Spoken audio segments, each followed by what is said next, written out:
Bonjour à tous, aujourd'hui sur Retour du tuto, nous allons voir comment faire une sauvegarde automatique de WordPress vers Dropbox.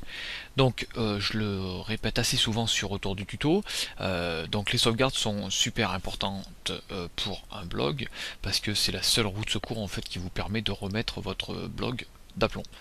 Donc j'ai fait quelques tutoriels là-dessus, mais au fur et à mesure je trouve d'autres solutions. Et ici en fait ce qui est pas mal c'est de le faire directement vers Dropbox. Dropbox c'est un service en ligne qui vous permet de sauvegarder tous vos fichiers dans le nuage, comme on appelle ça sur internet, dans le cloud, pour reprendre un petit peu les termes de geek. Donc en fait nous allons voir avec une extension qui s'appelle, donc là on va dans le menu extension ajouter, on va prendre WordPress Backup to Dropbox. On clique sur chercher parmi les extensions et vous allez prendre la première. Donc là elle est en version 1.1. Il faut savoir qu'en fait ce tutoriel ça fait un moment que je voulais le faire, mais qu'à la version, je sais plus, je crois que c'était la version 1.0, il n'y avait rien qui marchait. J'avais demandé à d'autres blogueurs aussi, c'était exactement pareil, et là j'ai retesté ces derniers temps, et donc en fait la version 1.1 répare tous les problèmes, tous les bugs. Donc je clique sur installer maintenant et je clique sur OK. Donc là, l'archive, voilà, ça s'installe, décompression de l'archive comme d'habitude, installation de l'extension, et je clique sur activer l'extension. Voilà. Donc là, nous avons un nouveau menu qui s'appelle WPB2D. Donc on va cliquer sur Backup Settings. Et là en fait l'extension va demander une connexion à votre compte Dropbox. Donc si vous n'êtes pas connecté, vous vous connectez à votre compte Dropbox. Donc là moi je clique sur autorise, je sais plus quoi, et on clique sur autoriser.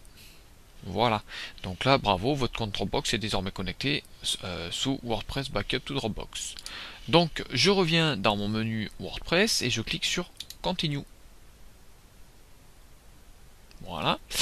Donc là, j'ai un petit peu les historiques des sauvegardes. Donc là, je vois pas trop ce que c'est ça. Bon, ça doit être un petit, voilà, il doit y avoir encore quelques petits bugs. Vous pouvez nettoyer l'historique, donc pourquoi pas cliquer sur Clear History. Mais bon, là, normalement, vous devez rien avoir. À moins que c'était, ouais, c'est peut-être pendant mes anciens tests. Voilà. Donc on s'en fout. Donc ici tout ce que vous avez à faire c'est planifier les jours et les heures de vos sauvegardes. Donc là par exemple vous choisissez jeudi, vendredi, samedi, dimanche, n'importe quand, et les heures à laquelle vous voulez que votre blog se sauvegarde. Alors ce qui est pas mal c'est que vous pouvez aussi choisir donc des sauvegardes journalières, des sauvegardes voilà à la semaine, toutes les 4 semaines, enfin bon là c'est un petit peu à vous de voir, hein. Qu'est-ce que je préconise moi? Déjà un minimum d'une fois par semaine, c'est vraiment le strict minimum. Après voilà, si vous publiez beaucoup sur votre blog, pourquoi pas le faire tous les jours. Donc là, on va dire je me mets à la semaine. Ensuite, vous choisissez donc les fichiers que vous pouvez en fait non, vous pouvez exclure des fichiers. Donc là, les fichiers log, admin et WP content. Et puis voilà. Donc je clique sur Save Changes. Voilà. Ok. Et là, je vais cliquer sur Backup Now. Donc là, si je clique sur Start Backup, je vais avoir en fait ma sauvegarde qui va se lancer. Donc là, en fait, elle est planifiée pour une sauvegarde donc à la date où je l'ai indiqué. Voilà.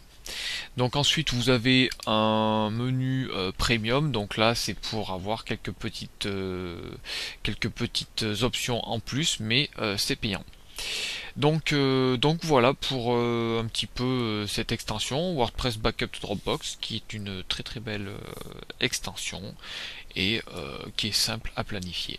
Donc je vous invite à la tester, pourquoi pas me partager un petit peu comment vous faites vos sauvegardes, quelle extension vous utilisez, vous donnez un petit peu tout ça dans les commentaires et puis on en discute. Et puis moi je vous dis à bientôt sur Retour du tuto.